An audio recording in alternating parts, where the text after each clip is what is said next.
ಪ್ರೀತಿಯ ಸ್ನೇಹಿತರೆ, ಎಲ್ರಿಗೂ ಶುಭ ಮುಂಜಾನೆಯ ಶುಭಾಶಯಗಳು. ಇವತ್ತು ಮಹತ್ವಪೂರ್ಣವಾದಂತಹ ಒಂದು ವಿಚಾರವನ್ನು ನಿಮ್ಮ ಗಮನಕ್ಕೆ ತರಲಿಕ್ಕೆ ನಾನು ಬಂದಿದ್ದೇನೆ.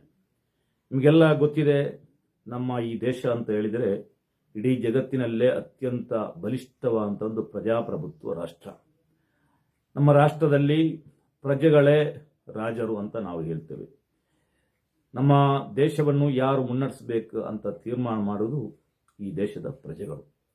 ಪ್ರಜಾಪ್ರಭುತ್ವ ಅಸ್ತಿತ್ವದಲ್ಲಿಲ್ಲದಂತಹ ಹಲವಾರು ರಾಷ್ಟ್ರಗಳನ್ನು ನಾವು ನೋಡಿದ್ದೇವೆ. ಅಲ್ಲೆಲ್ಲ ಬಹಳಷ್ಟು ಸಮಸ್ಯೆಗಳು, ಅರಾಜಕತೆಗಳು ಎಲ್ಲ ಉಂಟಾಗ್ತದೆ.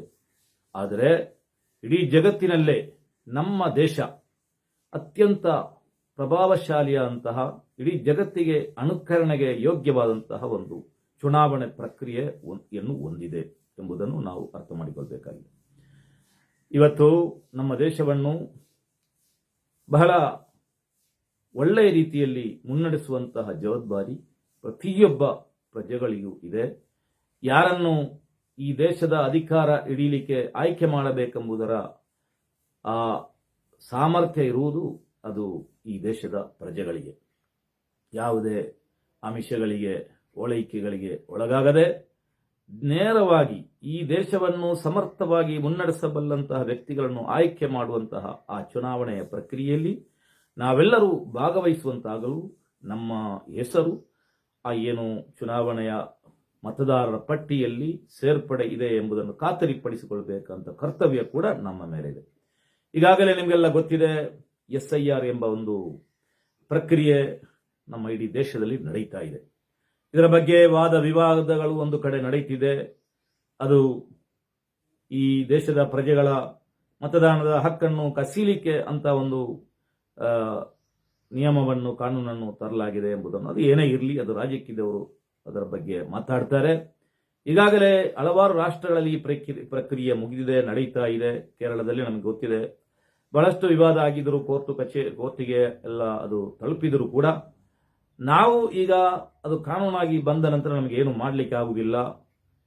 ಅದನ್ನು ನಾವು ಪಾಲಿಸಲೇಬೇಕಾಗ್ತದೆ. ಅದರಲ್ಲಿ ಕೆಲವೊಂದು ವಿಚಾರಗಳು ಉತ್ಪ್ರೇಕ್ಷೆ ಇರಬಹುದು, ಅಥವಾ ಕೆಲವೊಂದು ಸುಳ್ಳು ಪ್ರಚಾರಗಳು ಇರಬಹುದು. ಯಾವುದನ್ನು ನಮಗೆ ಇವತ್ತಿನ ಕಾಲದಲ್ಲಿ ಅಲ್ಲಗಳೆಯಲಿಕ್ಕೆ ಆಗುವುದಿಲ್ಲ. ಸಾಮಾಜಿಕ ತಾಣದಲ್ಲಿ ಬೇರೆ ಬೇರೆ ವಿಚಾರಗಳು ಅದರ ಬಗ್ಗೆ ಬರ್ತಾ ಇದೆ. ಆದರೆ ನಾವು ಇದನ್ನು ತುಂಬಾ ಸೀರಿಯಸ್ ಆಗಿ ತೆಗೆದುಕೊಂಡು ನಮ್ಮ ಜವಾಬ್ದಾರಿ ಏನಿದೆಯೋ ಅದನ್ನು ನಾವು ನಿಭಾಯಿಸಬೇಕು.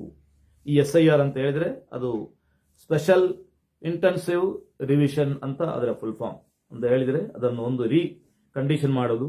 ಮತದಾರರ ಪಟ್ಟಿಯಲ್ಲಿ ನಕಲಿ ಮತಗಳು, ನಕಲಿ ಮತದಾರರ ಹೆಸರುಗಳು ಎಲ್ಲ ಇದ್ದರೆ ಅದನ್ನೆಲ್ಲ ಡಿಲೀಟ್ ಮಾಡಿ, ಅದೇ ರೀತಿ ಕೆಲವೊಂದು ಮರಣ ಹೊಂದಿದವರ ಹೆಸರು ಈಗಲೂ ಇರುತ್ತದೆ, ಅದನ್ನು ರಿಮೂವ್ ಮಾಡಿ ಹೊಸ ಮತದಾರರನ್ನು ಅದಕ್ಕೆ ಸೇರ್ಪಡೆಗೊಳಿಸಿ, ಯಾವುದೇ ವಿದೇಶಿ ಪ್ರಜೆಗಳು ಈ ಒಂದು ಮತದಾರರ ಪಟ್ಟಿಯಲ್ಲಿ ಸೇರ್ಪಡೆಗೊಳ್ಳದಂತೆ ಅದರ ಬಗ್ಗೆ ತುಂಬಾ ಕಾಳಜಿ ವಹಿಸಬೇಕಾದ್ದು ಅದು ಆಡಳಿತ ನಡೆಸುವವರ ಕರ್ತವ್ಯ ಕೂಡ ಆಗಿದೆ. ಚುನಾವಣೆಯನ್ನು ಪಾರದರ್ಶಕವಾಗಿ, ಪ್ರಾಮಾಣಿಕವಾಗಿ ನಡೆಸುವ ನಿಟ್ಟಿನಲ್ಲಿ ಇದೆಲ್ಲವೂ ಅಗತ್ಯ ಆಗಿದೆ. ಜನರೇಷನ್ ಹೆಚ್ಚಾದಂತೆ, ಜನಸಂಖ್ಯೆ ಹೆಚ್ಚಾದಂತೆ ಕೆಲವೊಂದು ಕಾನೂನುಗಳು, ಕೆಲವೊಂದು ನಿಯಮಗಳು ಅದು ಉಂಟಾಗುವುದು ಸಹಜ. ಅದು ದೇಶದ ಒಳಿತಿಗಾಗಿ ಅಂತ ನಾವು ಭಾವಿಸಬೇಕು. ಯಾವುದೇ ಕಾರಣಕ್ಕೂ ದೇಶವನ್ನು ನಡೆಸುವವರು ಈ ದೇಶದ ಪ್ರಜೆಗಳಿಗೆ ಮಾರಕವಾಗುವಂತಹ ಯಾವುದೇ ಕಾನೂನನ್ನು ತರಲಾರರು ಎಂಬ ಒಂದು ಆಶಾಭಾವನೆಯನ್ನು ಕೂಡ ನಾವು ಇಟ್ಟುಕೊಳ್ಳಬೇಕಾಗಿದೆ. ಇದು ಹೇಳುವುದಾದರೆ, ಈ ಒಂದು ಕಾನೂನು ಇದು ಬರೀ ಒಂದು ವರ್ಗಕ್ಕೆ ಸೀಮಿತ ಅಲ್ಲ, ಅದು ಎಲ್ಲ ವರ್ಗಕ್ಕೂ ಇದು ಅನ್ವಯಗೊಳ್ಳುತ್ತದೆ. ಈ SIR ಪ್ರಕ್ರಿಯೆ ಅದು ಎಲ್ಲಾ ವರ್ಗದವರಿಗೂ, ಜಾತಿಯವರಿಗೂ, ಧರ್ಮೀಯರಿಗೂ ಇದು ಅನ್ವಯಗೊಳ್ಳುತ್ತದೆ. ಆದ್ದರಿಂದ ನಾವು ಅದರ ಬಗ್ಗೆ ಬಹಳಷ್ಟು ಗಂಭೀರವಾಗಿ, ಸೀರಿಯಸ್ ಆಗಿ, ಯಾವುದೇ ಅಸಡ್ಡೆ ತೋರದೆ ಇದನ್ನು ನಾವು ಅರ್ಥ ಮಾಡಿಕೊಳ್ಳಬೇಕಾಗಿದೆ. ಇದರ ಪ್ರಕ್ರಿಯೆಯಲ್ಲಿ ನಾವು ಭಾಗವಹಿಸಬೇಕಾಗಿದೆ. ಅದೇ ರೀತಿ ಪ್ರಸ್ತುತ ಕರ್ನಾಟಕದಲ್ಲಿ ಕೂಡ ಈ SIR ಪ್ರಕ್ರಿಯೆ ಈಗ ನಡೆಯುತ್ತಿದೆ. ಮ್ಯಾಪಿಂಗ್ ಪ್ರಕ್ರಿಯೆಯಲ್ಲಿ 2025ರ ಮತದಾರರ ಪಟ್ಟಿಯಲ್ಲಿರುವ ಮತದಾರರ ಹೆಸರನ್ನು 2002ರ ಮತದಾರರ ಪಟ್ಟಿಯಲ್ಲಿರುವ ಅವರ ಪೋಷಕರು ಮತದಾರರ ಕಾರ್ಡ್ಗೆ ಲಿಂಕ್ ಮಾಡಬೇಕೆಂಬುದು ಒಂದು ಪ್ರಮುಖ ಅಂಶ. ಅದೇ ರೀತಿ ಬೇರೆ ಬೇರೆ ಇದಕ್ಕೆ ಪ್ರಕ್ರಿಯೆಗಳೆಲ್ಲ ಇವೆ. ಇದನ್ನು ನಮ್ಮ ಹತ್ತಿರದ ಸೈಬರ್ನ ಯಾರು ಇದ್ದಾರೆ ಅವರೊಂದಿಗೆ ಸಂಪರ್ಕ ಮಾಡಿದರೆ ಅವರೆಲ್ಲ ನಮಗೆ ಅದರ ಬಗ್ಗೆ ಮಾಹಿತಿ ನೀಡ್ತಾರೆ.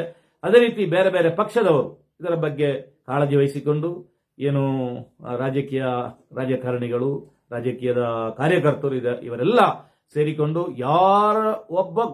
ಯಾವುದೇ ಒಬ್ಬನು ಕೂಡ ಈ ಒಂದು ಪ್ರಕ್ರಿಯೆಯಲ್ಲಿ ಭಾಗವಹಿಸದಂತೆ ಆಗಬಾರದು. ಪ್ರತಿಯೊಬ್ಬನು ಕೂಡ 18 ವರ್ಷ ಪ್ರಾಯ ಮೀರಿದ ಪ್ರತಿಯೊಬ್ಬನೂ ಒಂದು ಏನು ಮತದಾನದ ಹಕ್ಕನ್ನು ಅದನ್ನು ಚಲಾಯಿಸುವಂತಹ ವ್ಯವಸ್ಥೆ ಇಲ್ಲಿ ನಿರ್ಮಾಣ ಆಗಬೇಕು. ಈ ಒಂದು ಪ್ರಕ್ರಿಯೆಯಲ್ಲಿ ಇದೊಂದು ಚುನಾವಣೆ ಎಂಬುದು ನಮ್ಮ ಒಂದು ದೇಶದ ಒಂದು ದೊಡ್ಡ ಹಬ್ಬ. ಈ ದೇಶವನ್ನು ಉಳಿಸಲಿಕ್ಕೆ ಈ ಚುನಾವಣೆ ಪ್ರಕ್ರಿಯೆ ಬಹಳಷ್ಟು ಒಂದು ದೊಡ್ಡ ಒಂದು ದಿಕ್ಸೂಚಿಯಾಗಿದೆ ಈ ಚುನಾವಣೆ ಎಂಬುದು. ಆದ್ದರಿಂದ ಎಲ್ಲರೂ ಈ ಒಂದು ಪ್ರಕ್ರಿಯೆಯಲ್ಲಿ ಭಾಗವಹಿಸಬೇಕು. ಅದನ್ನು ಅಸಡ್ಡೆಗೊಳಿಸಿ ಅದರ ಬಗ್ಗೆ ನಿಷ್ಕ್ರಿಯತೆ, ನಿರ್ಲಕ್ಷ್ಯತೆ ತೋರಬಾರದು ಎಂಬುದಾಗಿ ಈ ಸಂದರ್ಭದಲ್ಲಿ ಹೇಳಲಿಕ್ಕೆ ಇಚ್ಛೆಪಡ್ತೇನೆ. ಎಲ್ಲರಿಗೂ ಶುಭವಾಗಲಿ, ದೇಶಕ್ಕೆ ಒಳಿತಾಗಲಿ. ಪವಿತ್ರ ರಂಜಾನ್ನ ಎಲ್ಲ ಶುಭಾಶಯಗಳನ್ನು ಎಲ್ಲ ಜಾತಿ ಧರ್ಮೀಯರಿಗೆ ನಾನು ಕೋರ್ತಾ ಇದ್ದೇನೆ. ಎಲ್ಲರಿಗೂ ಒಳ್ಳೆಯದಾಗಲಿ.